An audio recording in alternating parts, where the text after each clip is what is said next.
आप लोग पूछ रहे थे कि शिक्षक कौन है। अक्सर विद्यार्थी शिक्षक की सही परिभाषा नहीं जान पाते। दुनिया के सबसे महती पेशे का निर्वहन करने वाला शिक्षक केवल वेतनभोगी कर्मचारी न समझा जाए। बस एक कविता जो ये कोशिश है कि शिक्षक की सही परिभाषा पूरी दुनिया जान पाए। बस प्रारंभ इसी से ही होती है कि कोई विद्यार्थी पूछे कि शिक्षक कौन है, कोई व्यक्ति पूछे कि शिक्षक कौन है, तो हम प्रश्न का उत्तर क्या देंगे। शुरू करता हूं। बेटा मत पूछ कि शिक्षक कौन है, बेटा मत पूछ कि शिक्षक कौन है, तेरे प्रश्न का सटीक उत्तर तो मेरा मौन है।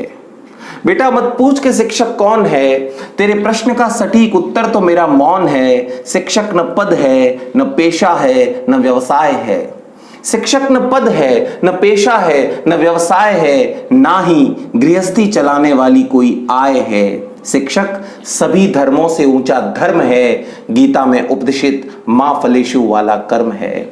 शिक्षक एक प्रवाह है, मंजिल नहीं राह है। शिक्षक पवित्र है, महक फैलाने वाला इत्र है। शिक्षक स्वयं जिज्ञासा है, खुद कुआं है पर प्यासा है।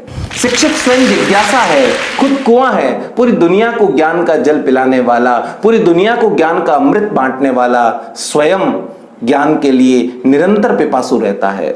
शिक्षक महक फैलाने वाला इत्र है। शिक्षक स्वयं जिज्ञासा है, खुद कुआं है पर प्यासा है। वो डालता है चांद सितारों तक को तुम्हारी झोली में, वह डालता है चांद सितारों तक को तुम्हारी झोली में, वह बोलता है बिल्कुल तुम्हारी बोली में।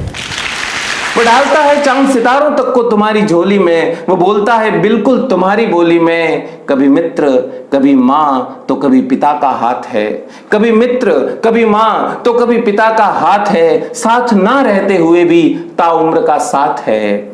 वो नायक है, खलनायक है, कभी विदूषक बन जाता है। वह नायक खलनायक तो कभी विदूषक बन जाता है। तुम्हारे लिए न जाने कितने मुखौटे लगाता है। वह नायक खलनायक तो कभी विदूषक बन जाता है। तुम्हारे लिए न जाने कितने मुखौटे लगाता है। और इतने मुखौटों के बाद भी वह संभाव है, क्योंकि यही तो उसका सहज स्वभाव है। शिक्षक कबीर के गोविंद से बहुत ऊंचा है। शिक्षक कबीर के गोविंद से बहुत ऊंचा है। कहो भला कौन उस तक पहुंचा है। शिक्षक न वृक्ष है, शिक्षक न वृक्ष है, न पत्तियां हैं, न फल है, वह तो केवल खाद है। क्योंकि खाद बन हजारों को पनपाता है और खुद मिटकर औरों में लहराता है। शिक्षक एक विचार है, दर्पण है, संस्कार है। शिक्षक एक विचार है, दर्पण है, संस्कार है। वह न दिया है, न तेल है, न बाती है।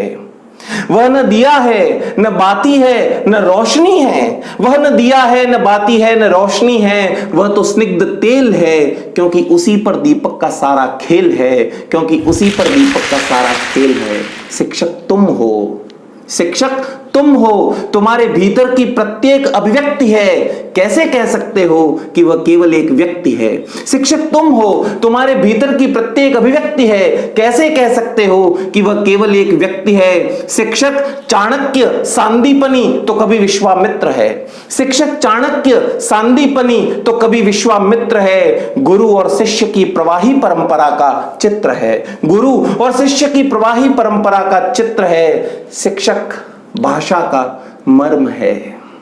शिक्षक भाषा का मर्म है, अपने शिष्यों के लिए वर्म है, कवच।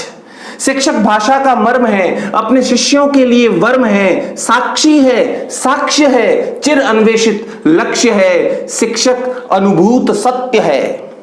शिक्षक अनुभूत सत्य है, स्वयं एक तथ्य है। शिक्षक अनुभूत सत्य है, स्वयं एक तथ्य है। शिक्षक ऊसर को उर्वरा करने की हिम्मत है, न जाने कितने बंजर जमीन को वह उपजाऊ बनाता है। शिक्षक ऊसर को उर्वरा करने की हिम्मत है, और स्व की आहुतियों पर के विकास की कीमत है। स्व की आहुतियों पर के विकास की कीमत है। वह इंद्रधनुष है जिसमें सैकड़ों रंग है। वह इंद्रधनुष है जिसमें सभी रंग है, कभी सागर है, कभी तरंग है। वह राष्ट्रपति होकर भी पहले शिक्षक होने का गौरव है। वह राष्ट्रपति होकर भी डॉक्टर सर्वपल्ली राधाकृष्णन जिसकी याद में, जिन महामहिम की याद में हम शिक्षक दिवस मनाते हैं, वह राष्ट्रपति होकर भी पहले शिक्षक होने का गौरव है। और पुष्प का बाह्य सौंदर्य नहीं, कभी न मिटने वाली सौरभ है। वह रोज छोटे छोटे सपनों से मिलता है।